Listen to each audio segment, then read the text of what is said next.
Imagine having one extra day every week, more time to cook healthy meals, work on that novel, or just binge some good reality TV. Now it's all possible with ClickUp, the productivity platform that'll save you one day a week on work guaranteed. It's packed with features and customization options that no other productivity tool has, so you can work the way you work best. Use code BizTech to get 15% off ClickUp's massive unlimited plan for a year, meaning you can start reclaiming your time for under $5 a month. Sign up today at clickup.com and use code BizTech. Hurry, this offer ends soon.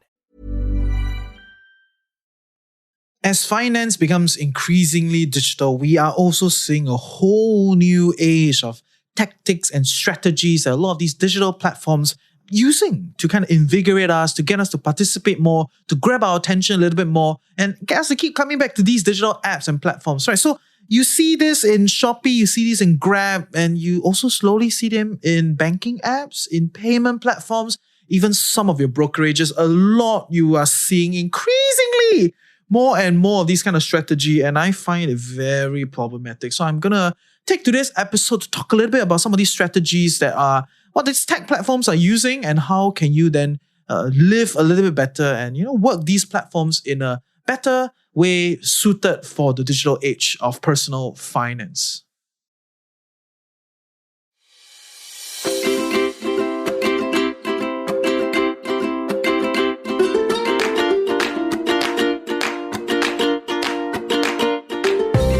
So good morning everyone, I welcome you to another day with the Financial Coconut. In our podcast, we're debunking financial myths, discovering best financial practices, and discussing financial strategies that fits our unique life, ultimately empowering us to create a life we love for managing our finances well. My name is Reggie, aka your Chief Financial Coconut, and today we are going to spend some time to talk about this digital financial wellness. It does help that more and more of us are having more and more of our money on digital platforms. And I am observing some slightly dangerous trends that some of these digital platforms and providers are using. To put it bluntly, they're learning from Shopee, they're learning from Grab, they're learning from some of the biggest apps out there. And I want to call them out. And I also want to educate us a little bit so that we practice a little bit better, right? As a buyer community, we want to be smarter buyers.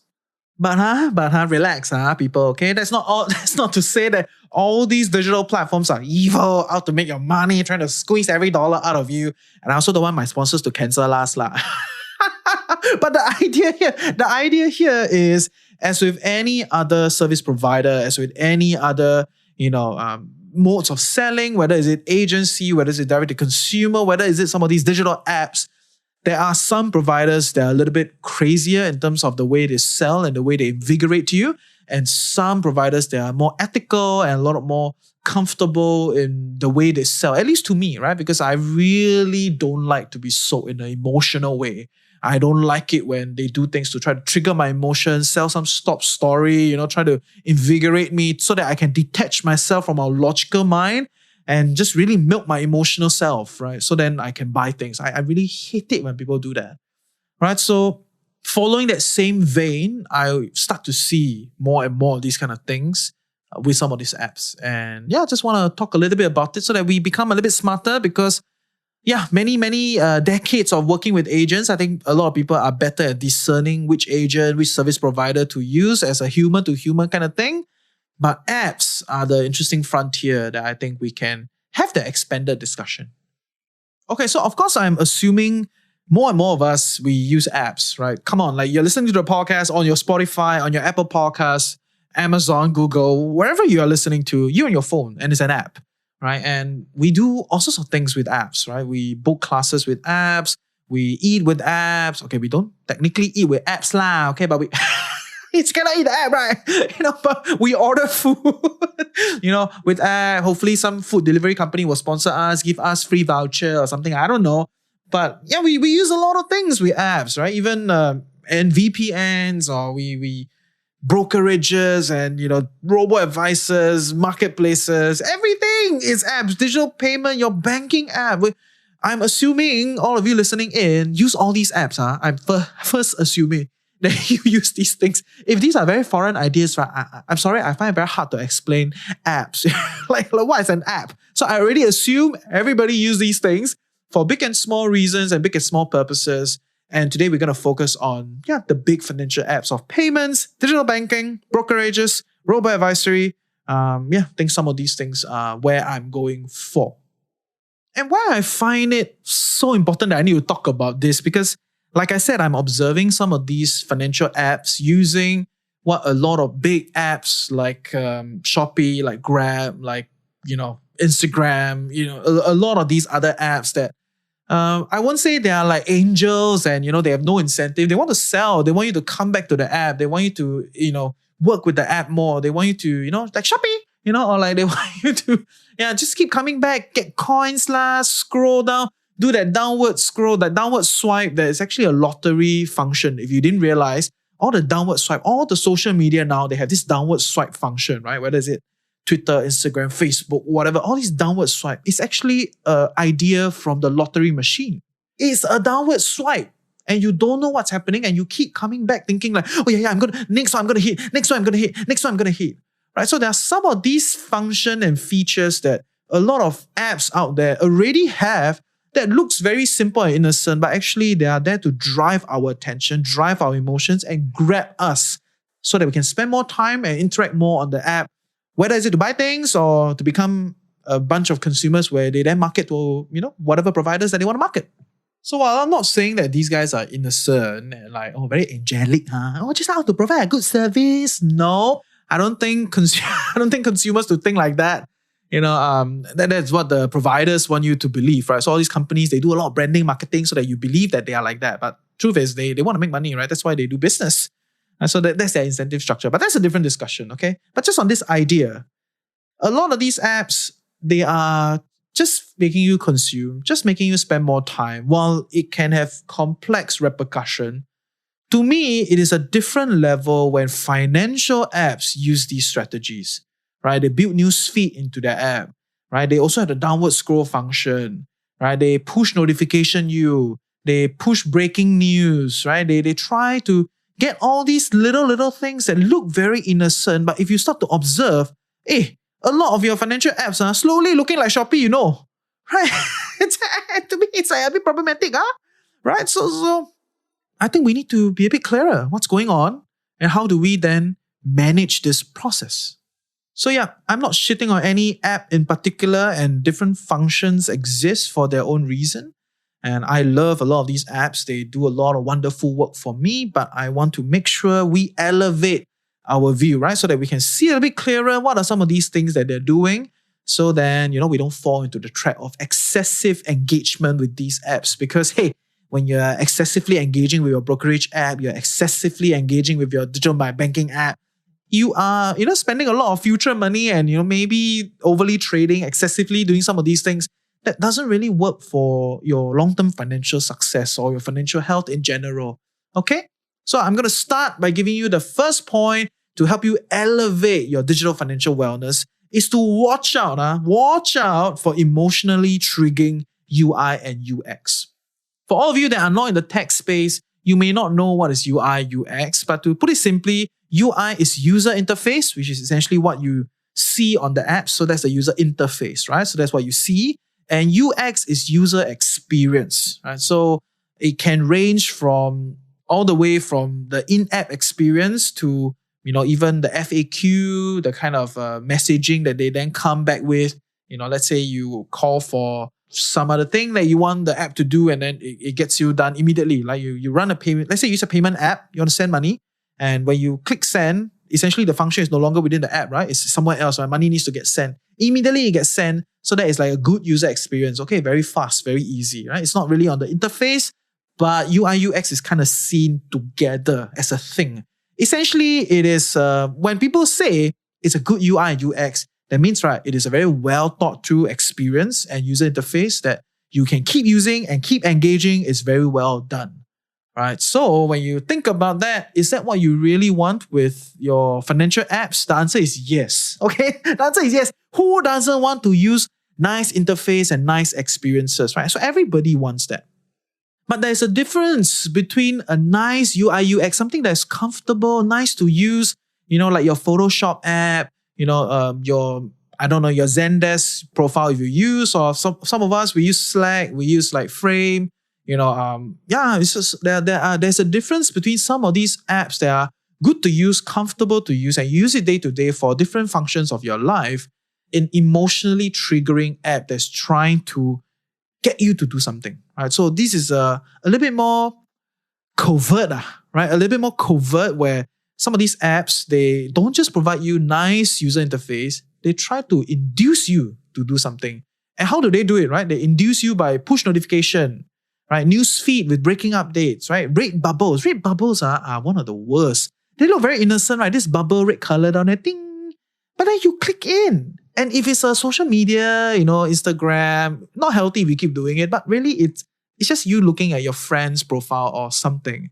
But when it comes to apps that is in personal finance, that affects your money, I think we need to be a bit sharper. And like I said, right, these goals, right, the goals of these functions and these features in the apps is really to get you to keep coming back. Spend more time on the app, interact more, and to drive you emotionally. So it triggers you emotionally, it drives you, right? So that you can induce transactions and increase your urgency.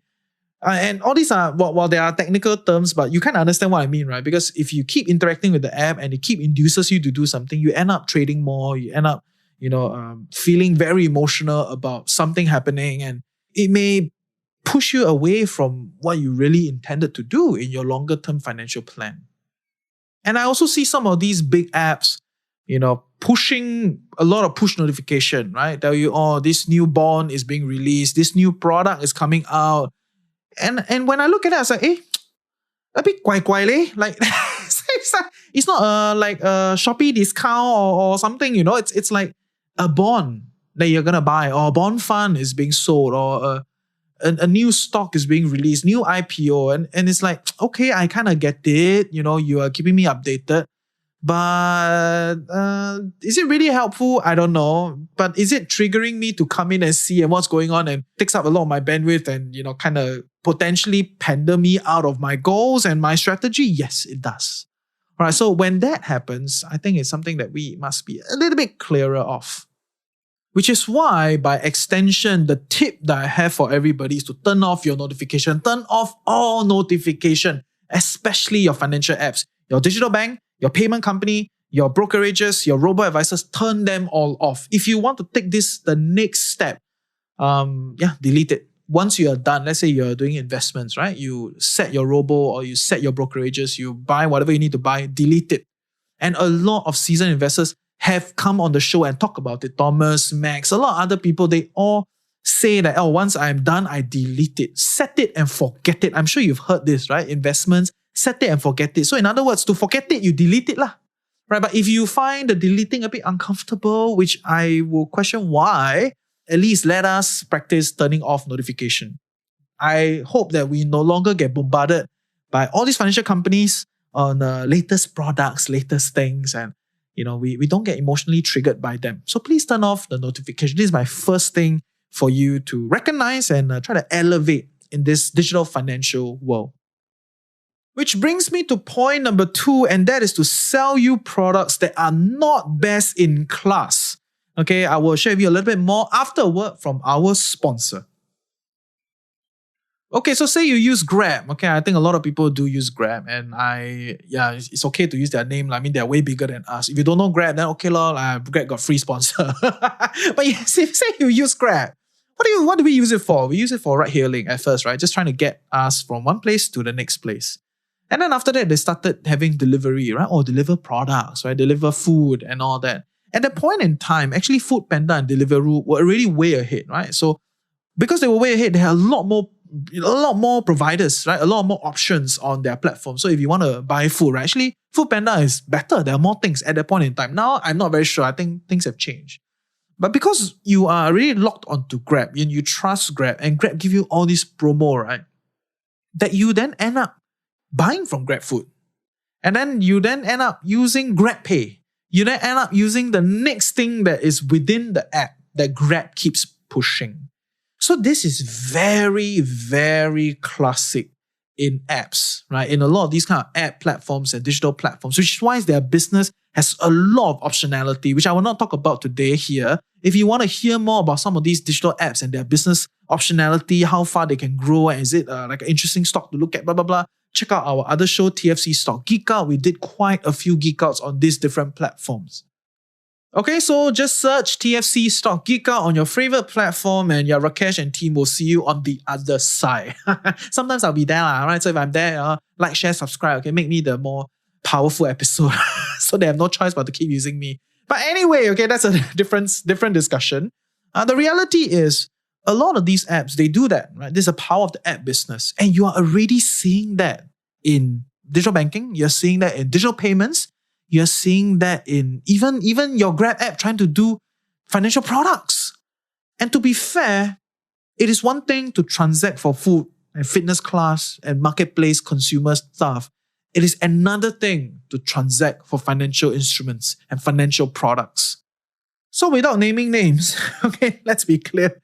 There are a lot of platforms a lot of these apps that, let's say they give you some free features at first, right? They try to get you on the app, they give you some free features, some sort of financial planning thing, some payments, free usage, blah, blah, blah. They get you on. After that, then they try to push you to buy insurance products, or they try to push you to buy unit trusts, or they try to push you into trading stocks or something like that, which hello, it's not uncommon at this point in time. Everybody knows what I'm saying, right? Just different apps, you may have different apps popping out in your head, but everyone starts like that. They provide you some sort of service that they build trust with you on, and it's quite good at first. Right? So you go to the app for that particular service. Then because they need to monetize or they want to expand the ticket, they start selling you other products that to them, they are not best in class. Okay, they're not best in class. In other words, that means they may be a bit more expensive than the other provider, or the products that they give you are very generic, off the shelf, and everybody is using it that may not fit what you need. Or, they may be pushing you other things that is questionable. Okay, so I'm not saying any particular platform is doing that. Okay, don't cancel us. Maybe... very chala, we need to make $8, very stress. Okay, but the idea here is there. When a lot of these apps, they build trust with you, they try to activate you to buy other things. And these other things may not be what they're good at. So I want us to be very clear there's a difference. Okay, don't think of it like just shopping on another app, because that's kind of what they want you to do. Right? Don't think of it as you're just shopping, you're just buying another thing, or you're just using another service from the same provider. But really question, why is this one 0.2% more in terms of management fee? And you may think it's nothing, but it compounds and it becomes a huge thing, right? So 0.2, 0.2.5, why is this app charging me more for margins? Why is the other app charging me a lot more for management fee for this other product? Because to be fair, that's how financial products work. There's a bunch of people that create a product, and then other people sell it. When they sell it, they add fees on top of that. Okay, so this is the fundamentals of financial products.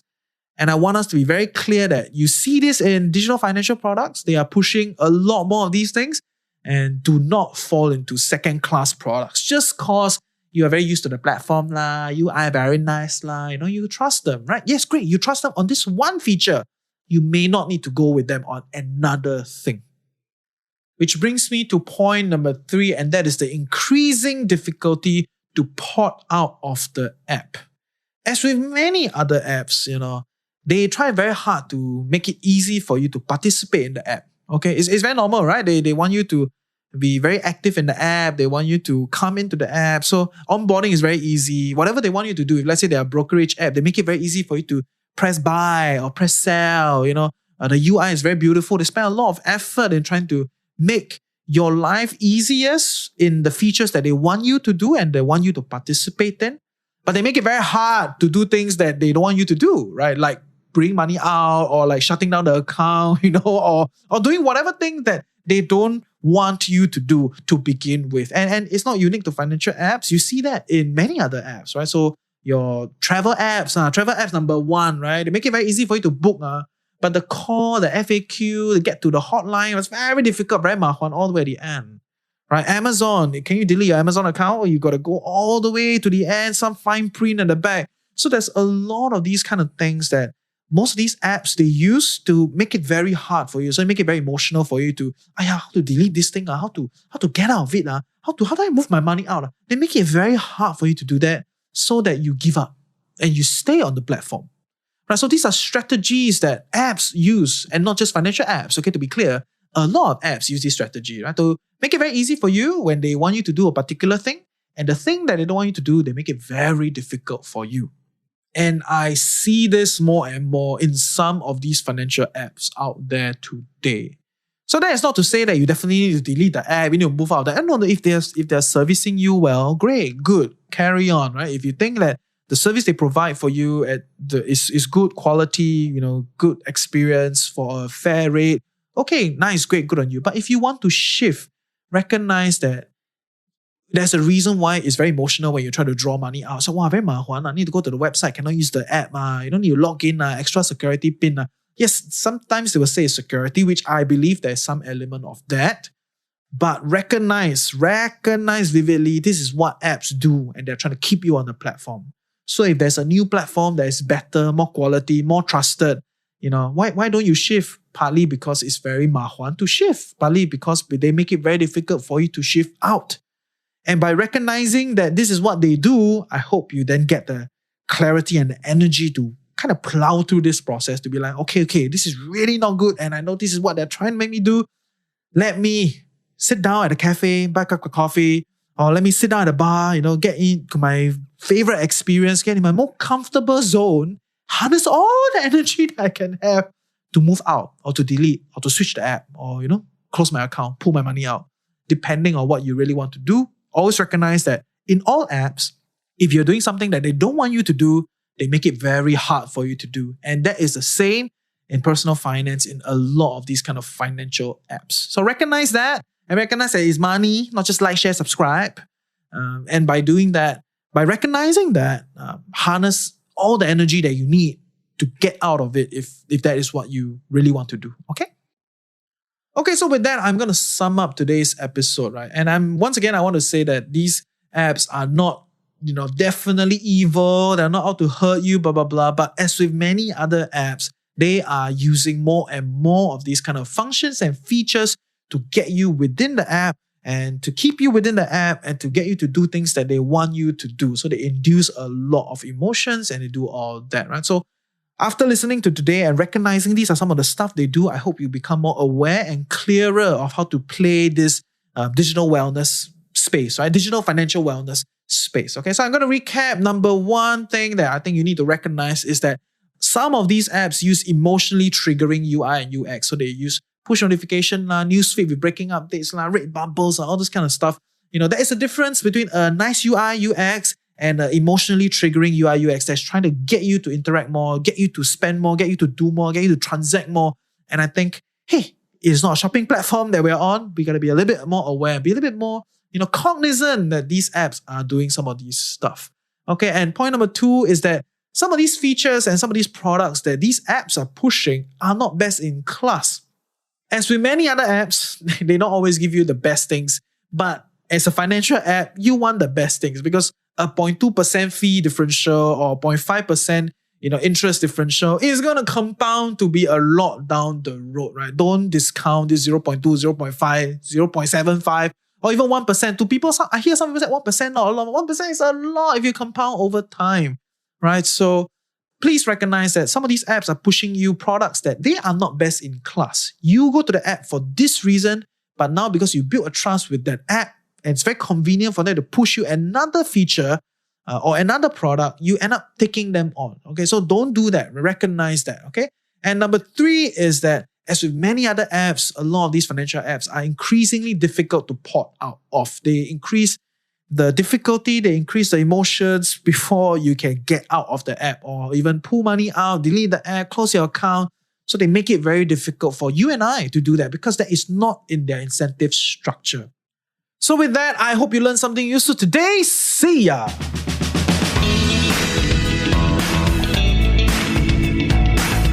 Hey, I hope you learned something useful today and truly appreciate that you took time off to better your life with the Financial Coconut. Knowledge is that much more powerful and interesting when shared, debated, and discussed.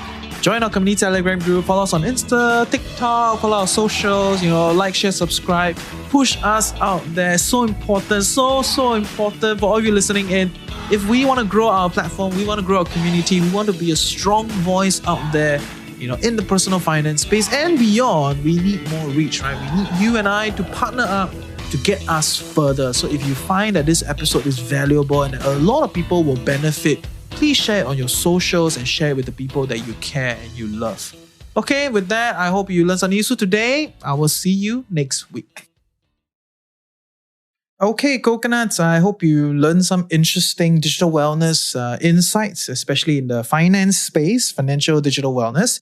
I wanted to do something else next week actually, but okay, that will take that will take a back seat, right? Because recently there is quite a lot of turmoil in the financial markets. Volatility are pretty crazy, and in time of recording, which is about a month before the release, I usually don't let you know what is the time I record, right? But you can tell if I'm talking about something very current, then it's recorded in a more current situation. But yeah, at the time of recording of tomorrow's episode, or next week's episode, it was about 1 month earlier.